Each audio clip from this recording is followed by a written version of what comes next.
मटार बटाटा करंज्या करायला घेतल्या आहेत.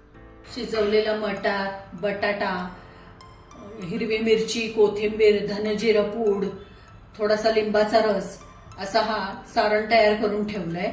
ह्या गोळ्यामध्ये रवा, मैदा आणि कणिक यांचा थोडं थोडं प्रमाण घेऊन हे केलेलं आहे. त्यामध्ये मैदा आणि कणिक कमी आहे, रवा जास्त आहे.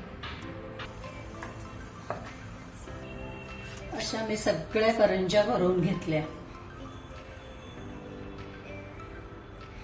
या चवीला एकदम छान लागतात.